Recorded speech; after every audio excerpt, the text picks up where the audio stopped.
Фолк, группа Каиро как раз сейчас помогал Алексею Ягудину, а теперь уже и сами ребята тут показывают, что умеют.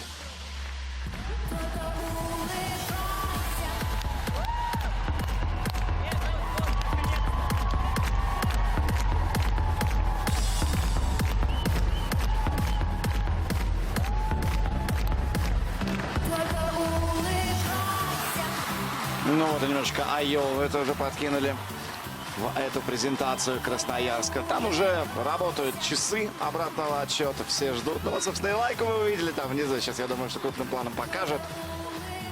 Символ следующей зимней универсиады. 29-й универсиады в истории человечества. Улыбайся, да, у нас уже все впереди. В Алма-Ате студенческие игры завершаются.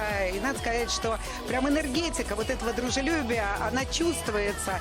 Все завершилось, все поединки остались позади, сражения спортивные остались позади. Можно только радоваться и дать волю своим эмоциям, своим чувствам, немножечко отдохнуть, пообщаться с новыми друзьями. Если на церемонии открытия чувствуется небольшое напряжение, вот как в преддверии чего-то огромного, большого, когда, да, впереди, когда спортсмены, которые выступают на церемонии открытия, готовятся к своим соревнованиям, они очень собраны физически, морально, то здесь царит совсем иной дух. Ну а вот и Юлайка, символ следующей универсиады. Ну, разумеется, биатлон, горный спорт, хоккей, керлинг, лыжные гонки, сноуборд, шорт-трек, фигурное катание. Все будет в программе следующих игр. Ну и вот любопытно, появится ли хоккей с мячом.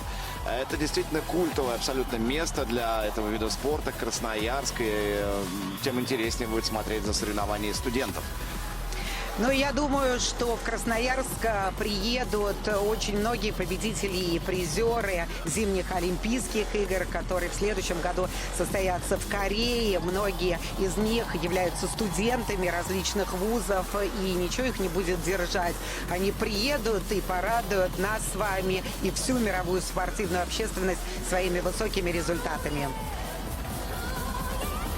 Ну а нам что, Денис, нам надо теперь идти на рекорд. 71 награда. Как побить Это такой рекорд, такая да. планка. Пойди попробуй, перемахни ее. Ну, практически все официальные лица утверждали, что, конечно, надеялись на качественный результат от нашей команды. И то, что займем мы первое общекомандное место. Но вот такого количества золотых наград, 29, никто абсолютно не ожидал. Ну и то, что действительно 71 награду в общем зачете мы взяли, что-то невероятно двукратное превосходство над следующей командой. Ну и надо сказать, что ведь параллельно с универсиадой проходили различные очень крупные турниры, чемпионаты.